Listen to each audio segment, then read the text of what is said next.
إن الحمد لله نحمده ونستعينه ونستغفره ونعوذ بالله من شرور أنفسنا ومن سيئات أعمالنا. من يهده الله فلا مضل له ومن يضلل فلا هادي له، وأشهد أن لا إله إلا الله وحده لا شريك له، وأشهد أن محمدا عبده ورسوله. يا أيها الذين آمنوا اتقوا الله حق تقاته ولا تموتن إلا وأنتم مسلمون. يا أيها الناس اتقوا ربكم الذي خلقكم من نفس واحدة وخلق منها زوجها وبث منهما رجالا كثيرا ونساء، واتقوا الله الذي تساءلون به والأرحام إن الله كان عليكم رقيبا. يا أيها الذين آمنوا اتقوا الله وقولوا قولا سديدا يصلح لكم أعمالكم ويغفر لكم ذنوبكم، ومن يطع الله ورسوله فقد فاز فوزا عظيما. أما بعد، فإن خير الحديث كتاب الله، وخير الهدي هدي محمد صلى الله عليه وسلم، وشر الأمور محدثاتها، وكل محدثة بدعة، وكل بدعة ضلالة، وكل ضلالة في النار. قال الله عز وجل: ود كثير من أهل الكتاب لو يردونكم من بعد إيمانكم كفارا حسدا من عند أنفسهم من بعد ما تبين لهم أنه الحق. கண்ணியமிக்க எனதருமை இஸ்லாமிய சகோதர சகோதரிகளே, இந்த ஜும்மா உரையில் நாம் அவசியம் தவிர்க்க வேண்டிய ஒரு தீய குணமாகிய பொறாமையை குறித்து, ஹசத் குறித்து சில விஷயங்களை நான் எடுத்துரைக்க விரும்புகிறேன்.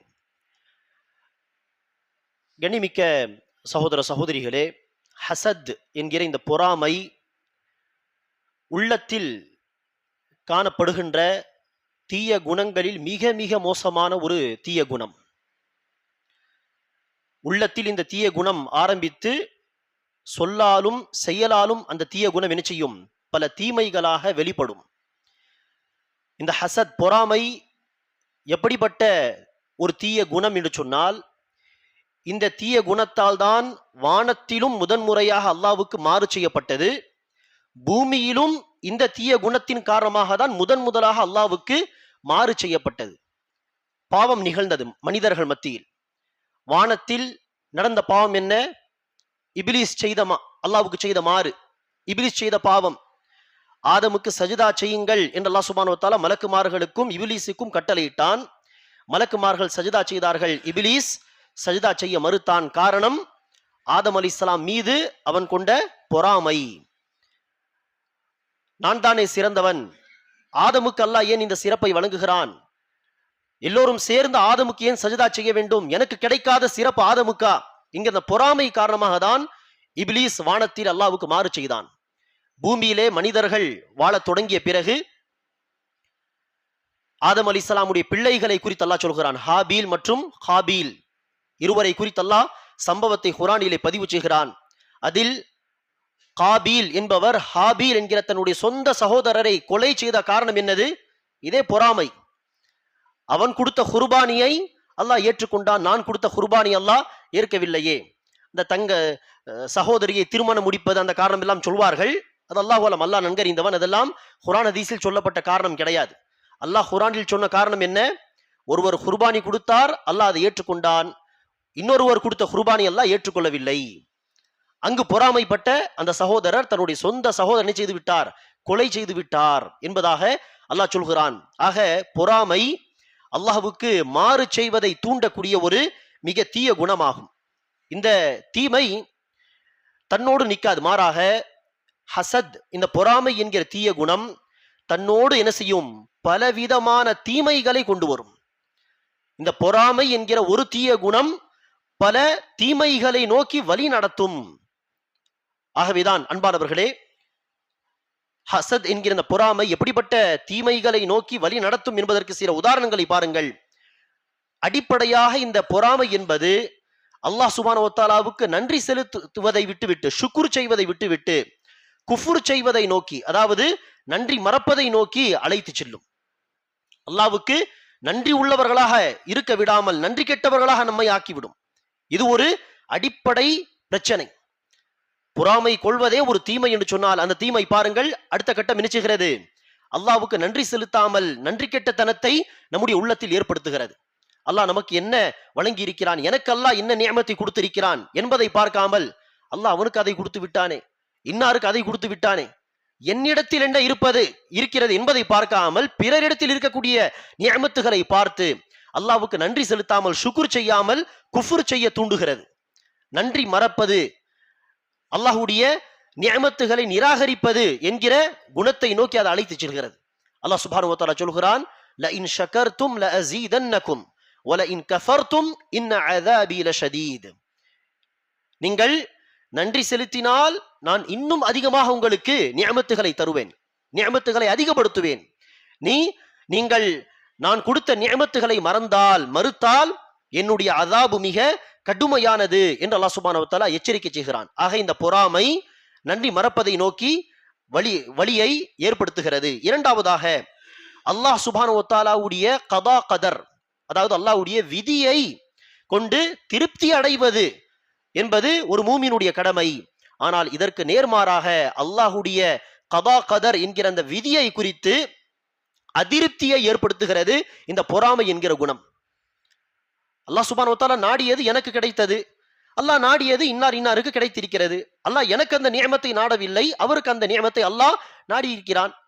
அவருக்கு அல்லாஹ் சில நியமத்துகளை நாடவில்லை, ஆனால் அந்த நியமத்தை அல்லாஹ் எனக்கு வழங்கி இருக்கிறான். எல்லாமே அல்லாஹ்வுடைய நாட்டம், எல்லாமே அல்லாஹ்வுடைய கதர், அல்லாஹ்வுடைய விதிபடிதான் இந்த நியமத்துகள் எல்லோருக்கும் பலவிதமாக கிடைத்திருக்கிறது என்று திருப்தி கொள்ளாமல் அல்லாஹ் சுப்ஹானஹு வ தஆலாவுடைய விதியை மறுக்கக்கூடிய ஒரு குணத்தை இந்த பொறாமை நம்முடைய உள்ளத்தில் ஏற்படுத்துகிறது. ஆக அல்லாஹ்வின் விதியை நம்பிக்கை கொள்வது ஈமானுடைய ஆறாவது அம்சமாக, ஆறாவது அடிப்படையாக இருக்கும் பொழுது அல்லாஹ்வுடைய அந்த விதியை குறித்தே அதிருப்தியாக இருப்பது என்பது எவ்வளவு பெரிய பாவம், எவ்வளவு பெரிய பிரச்சனை. இது ஈமானில் ஏற்படக்கூடிய, கொள்கையில் ஏற்படக்கூடிய பிரச்சனை. ஆக இந்த பொறாமை கொள்கையின் பிரச்சனை வரை என்ன செய்கிறது, வழி ஏற்படுத்துகிறது. அதே போல் அன்பானவர்களை, மூன்றாவது ஒரு உதாரணம் தான், பிறருக்கு கிடைத்த நியமத்துகளை பார்த்து பொறாமைப்பட்டு வெறுப்பு ஏற்பட்டு சூனியம் செய்வது, சூனியவாதிகளை நோக்கி செல்வது எவ்வளவு பெரிய பாவம் இது. சூனியவாதிகளை நாடுவது, சூனியவாதிகளை நோக்கி செல்வது என்பது, சூனியம் செய்யும்படி சொல்வது என்பது குஃப்ரான ஒரு காரியம், ஷிர்கான ஒரு விஷயம். அல்லாஹ் சுப்ஹானஹு வ தஆலா அதை குர்ஆனிலே குஃப்ர் என்று சொல்கிறான்.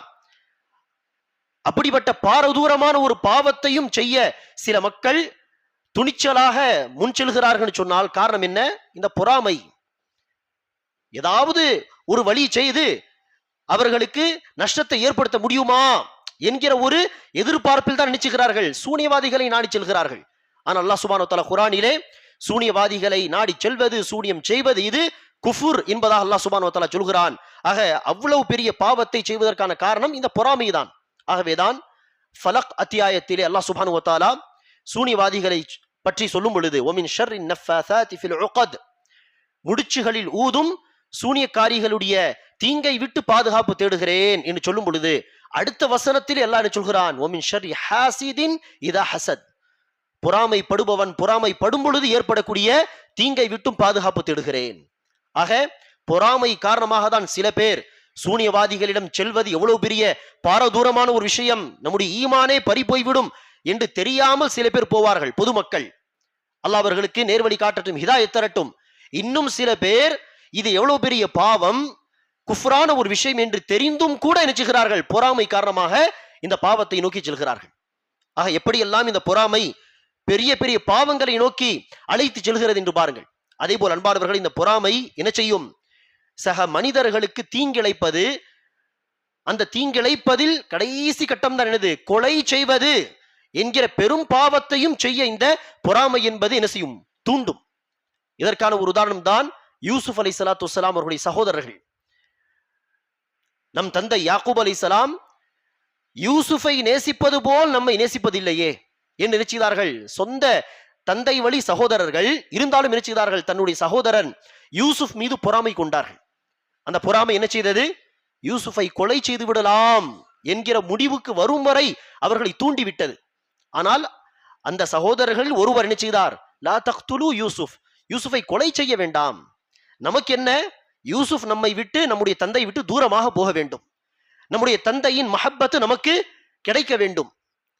யூசுப் காரணமாக நம்முடைய தந்தையின் முஹப்பத்தை நாம் இழக்க, இதானே நம்முடைய நோக்கம். ஆக யூசுஃபை கொலை செய்ய வேண்டிய அவசியம் கிடையாது. மாறாக என்ன செய்யலாம்? அல்கூஹு ஃபீ கயாபத்தில் ஜுப், காட்டில் நடுக்காட்டில் ஏதாவது ஒரு பள்ளத்தில் ஏதாவது ஒரு கிணத்தில் அவனை போட்டு விடலாம். கடந்து செல்லக்கூடிய ஒரு கூட்டம் யாராவது வரும் பொழுது அவர்களை யூசுஃபை அழைத்து சென்று விடுவார்கள் என்று கொலை செய்யலாம் என்று நாடிய அந்த மக்களை திசை திருப்பிய காரணத்தினால் தான் கொலை செய்யவில்லை, கொலை செய்யாமல் விட்டார்கள். ஆனால் அடுத்தவர்கள் செய்த குற்றம் என்ன? நடு காட்டிலே மக்களுடைய நடமாட்டம் இல்லாத ஒரு பகுதியிலே 7-8 வயசு 9 வயசு உள்ள ஒரு சிறுவனாக இருந்திருப்பார் யூசுப் அலைஹிஸ்ஸலாம். அந்த சிறுவனை ஈவு இரக்கம் இல்லாமல் நினைச்சார்கள், நடு காட்டிலே விட்டு வந்தார்கள். அவன் உயிரோடு பொழைப்பானா இல்லையா எந்த ஒரு கேரண்டியும் கிடையாது. ஆனால் அப்படிப்பட்ட ஒரு ஈவு இரக்கம் இல்லாத ஒரு குற்றத்தை அவர்கள் செய்தார்கள் என்று சொன்னால் காரணம் என்ன? இதே பொறாமைதான். ஆகவே அன்பானவர்களே, பொறாமை என்பது தனக்குள் ஒரு பாவம், அது ஒரு தீய குணம் அது. ஆனா இந்த தீய குணம் பல பெரும் பாவங்களை செய்ய தூண்டுகிறது என்பதை நாம் விளங்கி கொண்டால் நாம் என்ன செய்வோம்? பொறாமையை விட்டு நாம் தன்னுடைய உள்ளங்களை சுத்தம் செய்ய நாம் முயற்சி செய்வோம். ஆரம்பத்திலே அந்த பொறாமையை நாம் தவிர்த்து கொண்டால் அடுத்தடுத்த கட்டம் நாம் எந்த ஒரு பாவத்தையும் செய்ய மாட்டோம். நபிகள் நாயகம் ஸல்லல்லாஹு அலைஹி வஸல்லம் அவர்கள் ஒரு ஹதீஸிலே சொல்கிறார்கள், சஹீஹ் புகாரியுடைய அறிவிப்பிலே, வலா தஹாசது, ஒருவருக்கொருவர் பொறாமை கொள்ளாதீர்கள், வலா தபாகது, ஒருவரை ஒருவர் வெறுக்காதீர்கள், வகூனு இபாதல்லாஹி இஹ்வானா, அல்லாஹ்வின் அடியார்களை நீங்கள் எல்லோரும் சேர்ந்து சகோதரர்களாக அன்போடு நேசத்தோடு நீங்கள் இருங்கள், முஹப்பத்தோடு இருங்கள், பொறாமை கொள்ள வேண்டாம், ஒருவரை ஒருவர் வெறுக்க வேண்டாம் என்று நபி ஸல்லல்லாஹு அலைஹி வஸல்லம் அவர்கள் சொல்கிறார். அன்பானவர்களே, இந்த பொறாமை என்பது அதுவே ஒரு பாவம். அது பல பாவங்களை நோக்கி வழி நடத்தும் என்று சொன்னால் பொறாமை கொள்பவர்களுடைய கதி எப்படி இருக்கும் யோசித்து பாருங்கள். நாளை மறுமை நாளிலே பொறாமையின் தீமை, அல்லாஹ்வுடைய நிஅமத்துகளை மறந்தது, நன்றி மறப்பதின் தீமை, அல்லாஹ்வுடைய விதியை கொண்டு திருப்தி அடையாதது அதற்கான தீமை, இதையும் தாண்டி சக மனிதர்களுக்கு ஏதாவது ஒரு விதத்தில் தீங்கிழைப்பது, சொல்லாலோ செயலாலோ அதற்கான தீமை என்று பல தீமைகளை அவர்கள் சுமந்து அந்த பொறாமைக்காரர்கள் நிச்சயவார்கள் நரகத்தில் புகுவார்கள். ஆக ஹாசிதீன், பொறாமை படுபவர்களுடைய கதி மிக மோசமானதாக இருக்கும். இந்த உலகத்திலேயே சொல்ல போனால் நாளை மறுமையினால் என்ன தண்டனை அதாப் என்பது ஒரு பக்கம், இந்த உலகத்திலேயே பல பொறாமைப்படுபவர்களுடைய கதி என்ன தெரியுமா? தன்னுடைய பொறாமை காரணமாக அவர்கள் தன்னுடைய வாழ்க்கையே என்ன செய்து கொள்கிறார்கள்? அழித்துக் கொள்கிறார்கள், நிம்மதி இல்லாத வாழ்க்கையாக ஆக்கிக் கொள்கிறார்கள். அல்லாஹ் எனக்கு எந்த நியமத்துகளை தந்திருக்கிறானோ அந்த நியமத்துகளை கொண்டு நான் திருப்தி அடைந்து அல்லாஹ்வுக்கு நன்றி செலுத்தி வாழ்ந்தால் நிம்மதியாக வாழலாம். அதை விட்டுவிட்டு என் கூட தானே அவன் படித்தான் பள்ளிக்கூடத்திலே கல்லூரியிலே, ஆனால் அவன் இப்போது கோடீஸ்வரனாக இருக்கிறான், எனக்கு அந்த வசதி வாய்ப்பு இல்லையே என்று சொன்னால் இருக்கக்கூடிய நிம்மதியும் போய்விடும். ஒரு பெண்மணி, ஒரு ஹஸ்பண்ட் இருப்பார், ஏதோ அடிப்படை வசதி வாய்ப்போடு வாழ்க்கை நடத்தி கொண்டு இருப்பார், அதை கொண்டு திருப்தியோடு வாழாமல் அல்லாஹ்வுக்கு நன்றி செலுத்தாமல், என்னுடைய சகோதரி, என்னுடைய கசின், ஆனால் அவர்களுடைய ஹஸ்பண்ட் லட்சக்கணக்கிலே சம்பாதிக்கிறார், மாதா மாதம் ஏதாவது நகை வாங்கி தருகிறார், எனக்கு அப்படிப்பட்ட வாழ்க்கை அமையவில்லையே என்று யோசித்தால் இருக்கக்கூடிய வாழ்க்கை நிம்மதியும் போய்விடும். ஆக அன்பார்வர்களே, ஹாசிதீன் பொறாமை படுபவர்களுடைய மிகப்பெரிய ஒரு நஷ்டம் என்னது? இந்த உலக வாழ்க்கையில கை சேதம் என்னது? அவர்கள் தன் கையால், சொந்த கையால் சூனியம் வைப்பது என்று சொல்வார்கள். எப்படி? தன்னுடைய இந்த தீய குணத்தால் தன்னுடைய வாழ்க்கை நிம்மதி அவர்கள் இழந்து விடுவார்கள். எப்போதும் அவர்களுக்கு நிம்மதி இருக்காது, திருப்தி இருக்காது. எப்போது பார்த்தாலும் பிறரை பார்த்து பார்த்து வெறுப்பு அடைவது, பொறாமை கொள்வது, எனக்கு அது கிடைக்கவில்லை, எனக்கு அது கிடைக்கவில்லை என்கிற அந்த டென்ஷனில் அவர்கள் இருப்பார்கள். ஆக அல்லாஹ் சுப்ஹானஹு வ தஆலா இந்த உலகத்திலேயே அந்த பொறாமைக்கான தண்டனையை நிம்மதி இல்லாத வாழ்க்கை என்கிற வடிவத்தை நிச்சயிக்கிறான், தந்து விடுகிறான். ஆகவேதான் அன்பார்வர்களே, இம்மையிலும் மறுமையிலும் பொறாமையின், ஹசதின் கை சேதத்தை விட்டு, நஷ்டத்தை விட்டு தன்னை பாதுகாத்துக் கொள்வதற்காக நாம் ஹசத் ஏற்படும் பொழுதே, உள்ளத்தில் அந்த பொறாமை என்கிற அந்த சிந்தனை வரும் பொழுதே நாம் அதை தவிர்த்து கொள்ள வேண்டும். ஆரம்பத்திலேயே வேரோடு அதை நாம் பிடுங்கி விட்டால் பிரச்சனை கிடையாது. அடுத்த கட்டம் நாம் என்ன செய்யக்கூடாது? போகவே கூடாது. அதற்காக நாம் என்ன செய்ய வேண்டும் என்று சொன்னால், முதலாவதாக அல்லாஹ் எனக்கு என்ன நியமத்தை தந்திருக்கிறான், பலருடைய வாழ்க்கையில் இல்லாத பல நியமத்துகள் அல்லாஹ் எனக்கு தந்திருப்பான், அதை நான் என்ன செய்ய பார்க்க வேண்டும். பிறருக்கு வழங்கிய நியமத் எனக்கு அல்லாஹ் எதை வழங்கவில்லை அப்படி பார்க்க கூடாது. பலருக்கு கொடுக்காத என்ன நியமத்துகளை அல்லாஹ் எனக்கு தந்திருக்கிறான் என்று பார்க்க நாம் தொடங்கினோம் என்று சொன்னால் பொறாமை என்கிற குணத்தை நாம் என்ன செய்யலாம்? இன்ஷா அல்லாஹ் தவிர்த்து கொள்ளலாம். அல்லாஹ் சுப்ஹானஹு வ தஆலா இந்த யூதர்களை குறித்து சொல்கிறான். இந்த யூதர்கள் பாருங்கள், பொறாமை என்பது பல பாவங்களை நோக்கி வழி நடத்தும் என்று சொன்னோமே, அதில் படு மோசமான பாவம், மிகப்பெரிய பாவம் என்று சொன்னால் அது என்னவாக இருக்கும்? சத்தியத்தை ஏற்க மறுப்பது. அதற்கு அடுத்துதான் என்னது?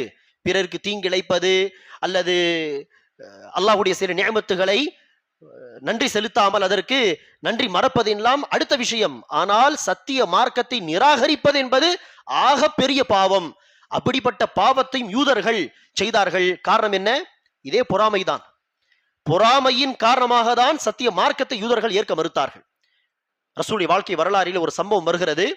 ஒரு யூதர் யமன் நாட்டில் இருந்து தன்னுடைய சொந்த ஊர் யமன் நாட்டை விட்டுவிட்டு மக்காவுக்கு அருகில் ஒரு பகுதியில் வந்து வசிக்கிறார்.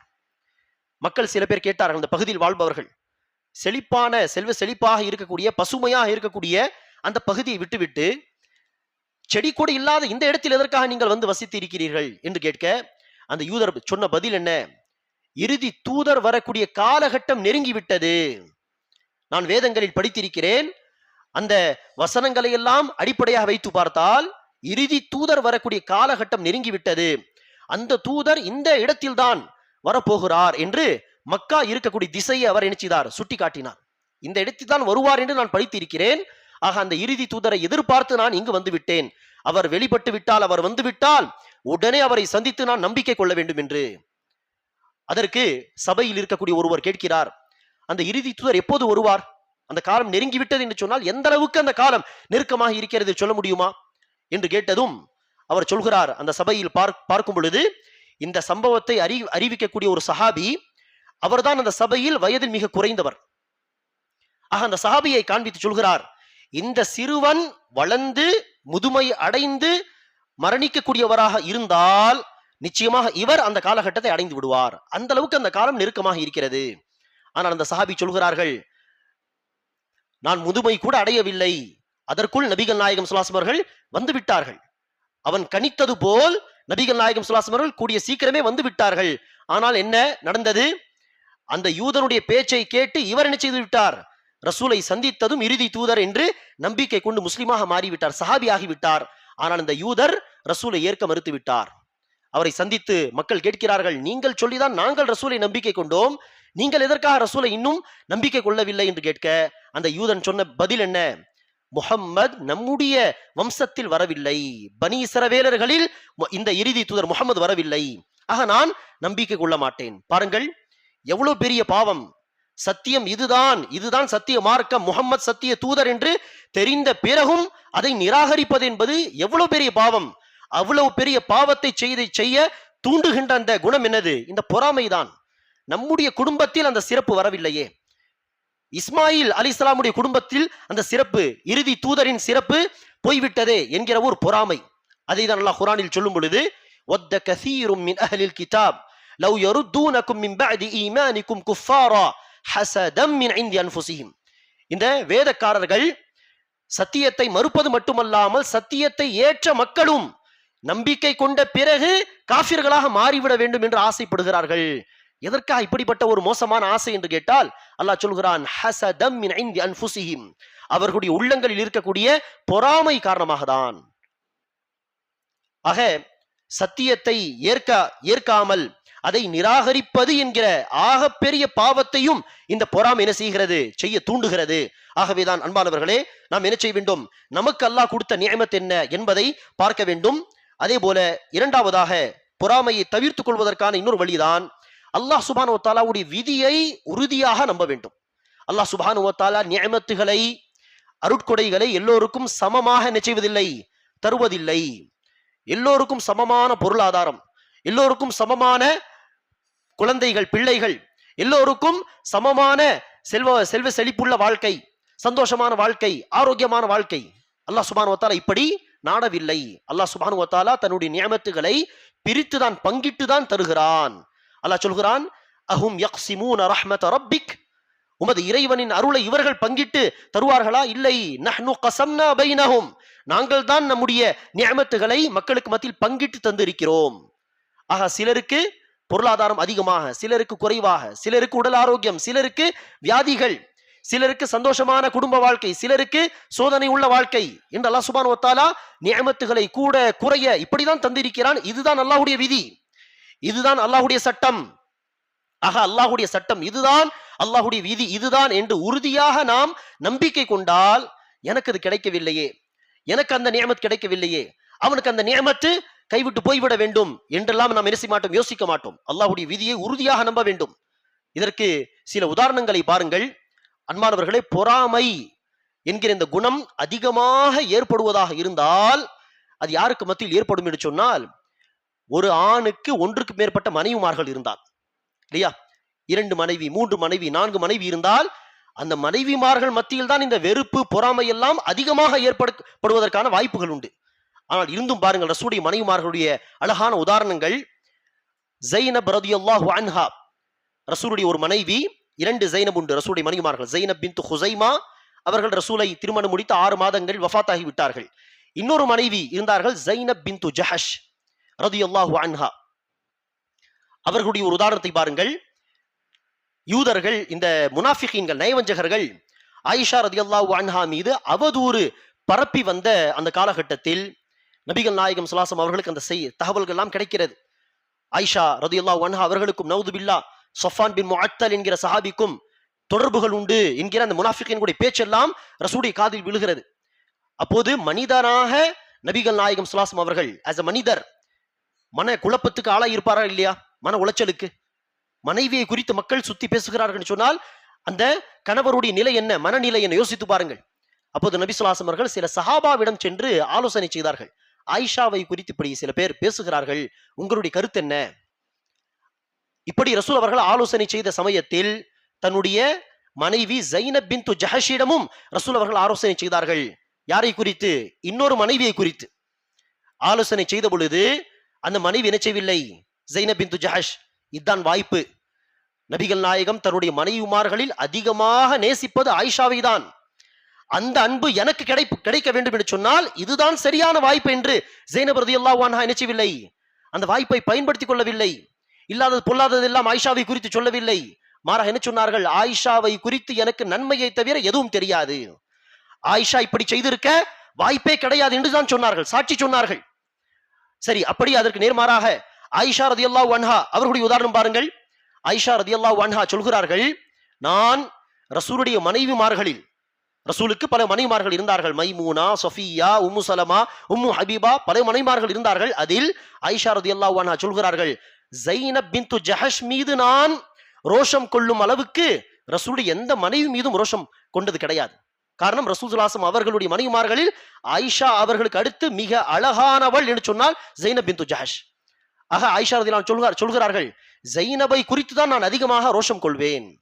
ஆனால் இருந்தும் பாருங்கள் என்ன சொல்கிறார்கள் ஆயிஷா ரலியல்லாஹு அன்ஹா, ஸைனப் பின்த் ஜஹஷ் ரலியல்லாஹு அன்ஹா அவர்களை பற்றி ஒரு சந்தர்ப்பத்திலே, லம் அரா இம்ரஅத்தன் கத்து கைரன் ஃபித் தீன் மின் ஸைனப் وأتقى لله وأصدق حديثا وأوصل للرحم وأعظم صدقة. நான் ஸைனபை விட மார்க்கத்தில் மிக சிறந்த பெண்ணை பார்த்ததில்லை. அல்லாஹ்வுக்கு அதிகம் அஞ்சக்கூடிய பயப்படக்கூடிய ஒரு பெண்மணியை, ஸைனபை விட அதிகமாக பயப்படக்கூடிய ஒரு பெண்மணியை நான் பார்த்ததில்லை. பேச்சில் உண்மை பேச்சை பேசுகின்ற ஒரு பெண்மணியை நான் ஸைனபை போல் பார்த்ததில்லை. உறவுகளை பேணக்கூடிய ஒரு பெண்மணி, அதிகம் சதகா தான தர்மங்கள் தரக்கூடிய ஒரு சிறந்த பெண்மணியாக நான் ஸைனபை விட சிறந்த ஒரு பெண்ணை பார்த்ததில்லை என்று ஆயிஷா ரலியல்லாஹு அன்ஹா ஸைனபுடைய எத்தனை நற்குணங்களை பட்டியல் போட்டு காட்டுகிறார்கள் பாருங்கள். ஆக சற்று கூட பொறாமை இல்லாமல் பிறருடைய நன்மையை நீங்கள் ஒப்புக்கொள்ள வேண்டும். அல்லாஹ் சுப்ஹானஹு வ தஆலா அந்த சிறப்பை அவர்களுக்கு வழங்கி இருக்கிறான். இது அல்லாஹ்வுடைய விதி. அல்லாஹ் அவர்களுக்கு அதை நாடி விட்டான் என்று நாம் என்ன செய்ய வேண்டும், பிறருடைய சிறப்புகளை ஏற்க வேண்டும். அதே போல அன்பானவர்களே, ஹசதை பொறாமை தவிர்த்துக் கொள்வதற்காக அல்லாஹ் நமக்கு என்ன வழங்கி இருக்கிறானோ அதை நாம் என்ன செய்யக்கூடாது, குறைத்து எடை போடக்கூடாது. மாறாக அல்லாஹ் இப்போது எனக்கு இதை நாடி இருக்கிறான், அல்லாஹ் நாடினால் உலக வாழ்க்கை ரீதியாகவும் சரி மறுமை ரீதியாகவும் சரி இதை விட சிறந்ததாக அல்லாஹ் கொடுப்பான். அல்லாஹ் நாடினால் இதை விட சிறந்த நிஅமத்துகள் அடுத்து எனக்கு கிடைக்கும். எல்லாமே அல்லாஹ்வுடைய நாட்டம். இப்போது அல்லாஹ் எனக்கு நாடவில்லை, அல்லாஹ் நாடினால் வரும் காலங்களில் அல்லாஹ் எனக்கு சிறந்ததை வழங்குவான் என்று அல்லாஹ் மீது ஆதரவு கொள்ள வேண்டும், தவக்குல் வைக்க வேண்டும். இப்படி செய்தாலும் பொறாமை என்ன செய்யலாம், இன்ஷா அல்லாஹ் தவிர்க்கலாம்.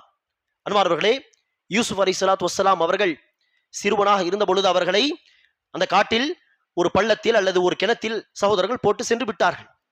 அடுத்து ஒரு கூட்டம் வந்தது.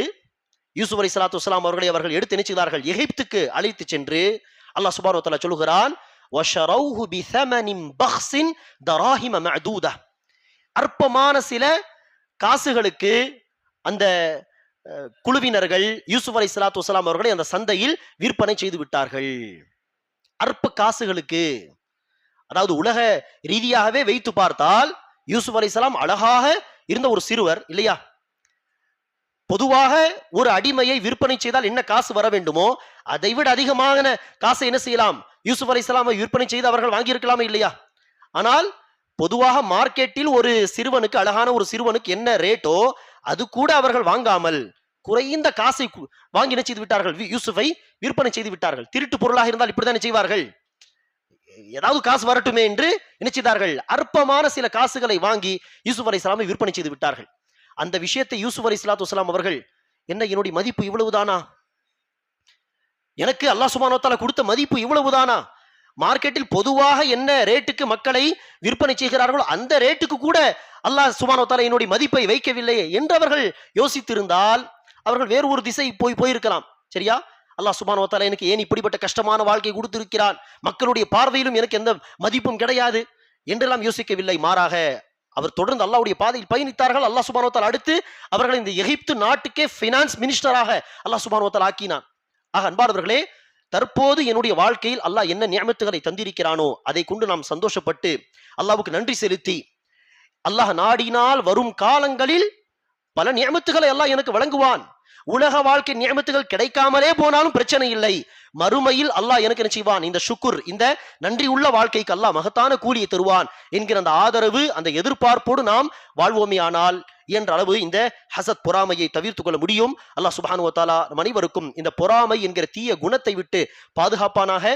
அல்லாஹ் சுப்ஹானஹு வ தஆலா நமக்கு என்ன நியமத்துகளை வாழ்க்கையில் வழங்கி இருக்கிறானோ, அது பொருளாதாரமாக இருந்தாலும் சரி, கிடைத்த அளவு உள்ள பிள்ளைகளாக குழந்தைகளாக இருந்தாலும் சரி, அது கிடைத்த அளவு உள்ள நியமத்துகளாக இருந்தாலும் சரி, உடல் ஆரோக்கியமாக இருந்தாலும் சரி, என்ன நியமத்துகள் இருக்கின்றனவோ அதை பார்த்து அல்லாஹ்வுக்கு நன்றி செலுத்தக்கூடிய பாக்கியத்தை அல்லாஹ் சுப்ஹானஹு வ தஆலா நமக்கு தருவானாக.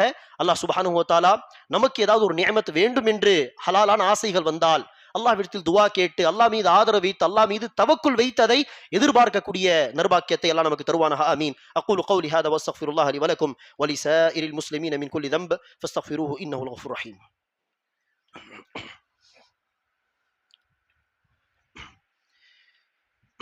الحمد لله رب العالمين والصلاة والسلام على أشرف الأنبياء والمرسلين نبينا محمد وعلى آله وأصحابه أجمعين وعلى من تبعه بإحسان إلى يوم الدين ما بعد. கண்ணியமிக்க சகோதர சகோதரிகளே, நபிகள் நாயகம் ஸல்லல்லாஹு அலைஹி வஸல்லம் அவர்களிடத்தில் கேட்கப்பட்டது, சுஇல ரசூலுல்லாஹி ஸல்லல்லாஹு அலைஹி வஸல்லம் அய்யுன் நாஸி அஃதல், அல்லாஹ்வின் தூதரே மக்களில் மிக சிறந்தவர் யார், மக்களில் மிக சிறந்தவர் யார் என்று சொல்லுங்கள். ஃபகால குல்லு மஹ்மூமில் கல்பி சதூகில் லிசான், சுத்தமான உள்ளம் கொண்டவர், உண்மை மட்டுமே பேசக்கூடிய நாவு கொண்டவர் தான் மக்களில் மிக சிறந்தவர். சுத்தமான உள்ளம் என்று சொன்னால் என்ன, அந்த உள்ளத்தில் பிறரை குறித்த வெறுப்போ பொறாமையோ நயவஞ்சகத்தனமோ போன்ற விஷயங்கள் எல்லாம் இருக்கக்கூடாது. உள்ளத்தை சக மனிதர்களை குறித்து சுத்தமாக வைத்துக் கொள்ள வேண்டும். இதுதான் சுத்தமான உள்ளம்.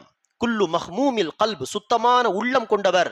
ஒ சதூகில் லிசான், உண்மையான பேச்சு பேசுகின்ற நாவு உள்ளவர் என்று நபி ஸல்லல்லாஹு அலைஹி வஸல்லம் அவர்கள் சொன்னார்கள். காலு சதூகுல் லிசான் நஅரிஃபு, அல்லாஹ்வின் தூதரே உண்மை பேசுபவர் என்றால் யார், அதை நாங்கள் அறிவோம். ஆனால் மஹ்மூமுல் கல்ப், சுத்தமான உள்ளம் கொண்டவர் என்று சொன்னீர்களே அவர் யார் என்று கேட்க நபி ஸல்லல்லாஹு அலைஹி வஸல்லம் அவர்கள் பதிலளித்தார்கள், ஹுவ தகியுன் நகி லா இஸ்ம ஃபீஹி வலா பக்ய வலா கில்ல வலா ஹஸத, அதுதான் சுத்தமான உள்ளம் கொண்டவர். அந்த சுத்தமான உள்ளத்தின் தன்மை என்ன, லா இஸ்ம ஃபீ, அதில் எந்த ஒரு பாவமும் இருக்கக்கூடாது. எந்த ஒரு பாவமும் இருக்கக்கூடாது என்று சொன்னால் அதில் குஃப்ரான கொள்கை, ஷிர்கான கொள்கை, நயவஞ்சகத்தனம் போன்ற எல்லா பாவங்களும் அதில் உள்ளடங்கும். அந்த உள்ளத்தில் பாவம் இருக்கக்கூடாது. வலா பக்ய, பிறர் மீது அநீதி இழைக்கக்கூடிய அந்த சிந்தனைகள் இருக்கக்கூடாது, அநியாயம் செய்யக்கூடிய சிந்தனைகள் இருக்கக்கூடாது. வலா கில்ல, சக மனிதர்களை குறித்த வெறுப்பு இருக்கக்கூடாது. வலா ஹசத, பொறாமை அந்த உள்ளத்தில் இருக்கக்கூடாது. இந்த தீய குணங்கள் எந்த உள்ளத்தில் இல்லையோ அதுதான் சுத்தமான உள்ளம். அந்த உள்ளம் கொண்டவர்கள் தான் மக்களில் சிறந்தவர் என்று நபி ஸல்லல்லாஹு அலைஹி வஸல்லம் சொன்னார்கள். அத்தகைய சிறந்த மக்களாக அல்லாஹ் நம்மை ஆக்கி அருள்வானாக. ஆமீன். ரப்பனா ஆத்தினா ஃபித் துன்யா ஹஸன வ ஃபில் ஆখিরাতি ஹஸனத வ கினா அஸாபன் நார். அல்லாஹும்ம ஆத்தி அன்ஃபுஸனா தக்வாஹா வ ஸக்கிஹா அன்த கைரு மன் ஸக்காஹா அன்த வலியுஹா வ மௌலாஹா. அல்லாஹும்ம அன்சுரில் இஸ்லாம் வல் முஸ்லிமீன். அல்லாஹும்ம அஇஸ்ஸல் இஸ்லாம் வல் முஸ்லிமீன் வ ഖுதுல் கஃபரத வல் யஹூத வன் நஸாரா والمشركين. ربنا ظلمنا أنفسنا وإن لم تغفر لنا وترحمنا لنكونن من الخاسرين. اللهم صل على محمد وعلى آل محمد كما صليت على إبراهيم وعلى آل إبراهيم إنك حميد مجيد.